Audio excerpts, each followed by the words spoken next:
we're asking the wrong question. When we typically look at the idea of intelligence, creativity, we say, how intelligent are you? But it really is, how are you intelligent? I mean, our buildings are highly technical, and yet we hark back to 40,000 years ago when people decorated their environments with all manner of things, mostly things that recalled who they were. They were to remember themselves to a certain degree. And it seems crazy that we have to remember ourselves, but what's interesting is, of course, is the reason why all of you are here today is that we do forget what's important. We get carried along with life, as do all of us, and somehow forget some of the most important things. Here's a very important thing, that all of us are smarter than any one of us. There's a myth that we carry in our society of the sole genius, or the sole experimenter, or the sole designer. We know, any of us in the any creative endeavor, know that it is actually a group endeavor. Sure, they're individual ideas, and we need to learn how to play together, obviously, a lot better. When we imagine something, it is the very beginning of something new taking form, and it arrives in the form of an image in the widest sense. It's a potential that begins to stir in us like a seed in the ground. And when an image moves us in some way, it has become a symbol.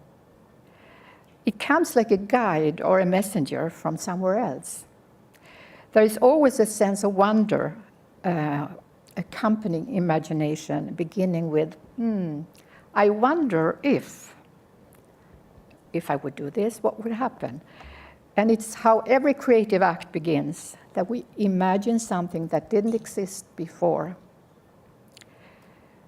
And as we follow our inspiration, that's how the world keeps changing, developing, and which we can see in the work of artists or any creative act, and also how we as human beings change and develop within ourselves. When something begins to take form, the dot has many names. It's called the seed, a bud, or its pure potential. And it's also being called the simplest image of God. It's the smallest visible mark. It has position but no extension in space. And Carl Jung, the Swiss psychologist, called it the symbol of a mysterious creative center in nature. So the symbol arrives as a calling, sometimes a whisper, sometimes it's an urge and a possession, we have to do something through a dream, or just an image that sort of pulls us of something we feel we must do, or have to do, or want to do, just we're drawn to it. I think that we make a mistake in the way we think about the world right now, in the sense that we have this birth of computer technology and this birth of connected technology, and we start to think about that as interactivity because we suddenly have tools to make interactivity between people so much more possible and the responsiveness of interactivity so much more possible. But when we do that, we ignore the fact that interactive experiences have been designed for thousands of years. What games have done contemporarily is they've given us a design methodology to think about interactivity. Because we're an interactive form, and there's only a handful of others, I think, in the world. Actually, architecture, I think, is one of them. It's one of the few things where you design something that someone else is going to use, and their use of it can differ wildly from your original design. What I want you to think about when you think about gamification is the design of interaction.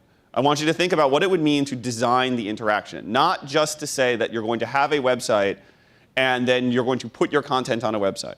Or say you're going to engage in a relationship to a consumer or a designer or a staff member or creatives, and that you're going to that they're going to do something, and then what matters is the result. What we're going to talk about is like the process. There's a methodology that gets us to the results we're talking about, and we could design those methodologies, and we could learn lessons of how people pursue goals effectively, like how we use incentives that can motivate people more and get them motivated to work in certain ways and play in certain ways. And as you'll discover, the difference between play and work is actually quite small.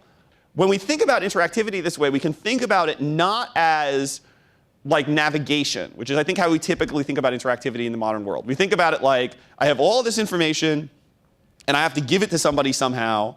And the way I give it to somebody is to make it like clear and obvious how to get there. And that is one method of interactivity. But it's not an enjoyable method of interactivity. Like no one enjoys doing that. At best, it's transparent, right? It's like I can get there without any struggle or difficulty. But what games teach us and have taught us literally for thousands of years is that struggle, when designed well, is amazing. So maybe I don't want to not struggle. Maybe I want to struggle just right. And if I struggle just right, I'll actually enjoy the struggle and want to do the struggle more.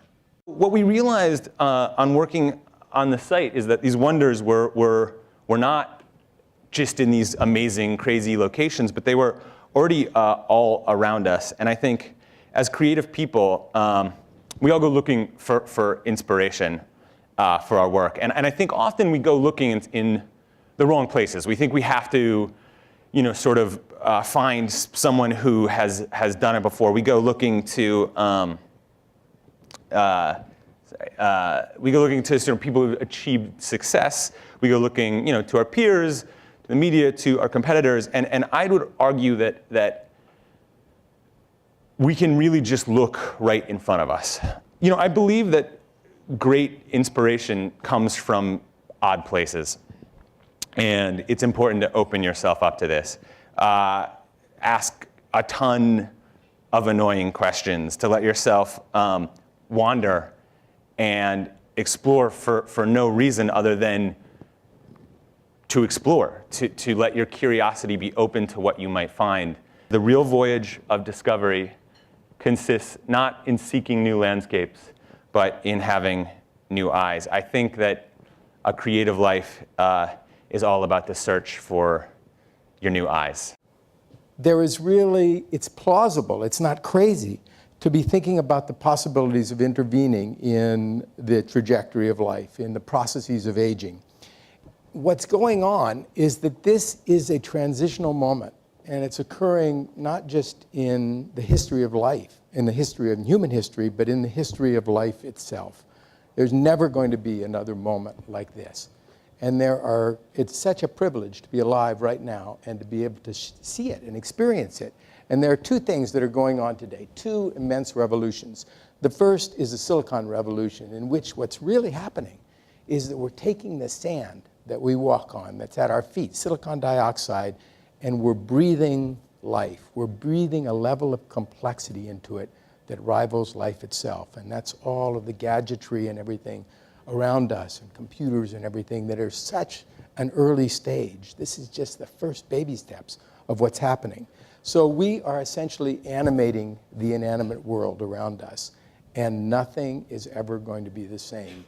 The second revolution, and that's the biotech revolution, where life in the guise of ourselves, in our cerebral cortices, is beginning to understand itself at such a profound level, such an intimate level, that we're beginning to alter it, to reshape it, to change it. We're essentially taking control of our own evolutionary and our own biological futures. And again, that's happening at this instant, and this marks a change that is profound.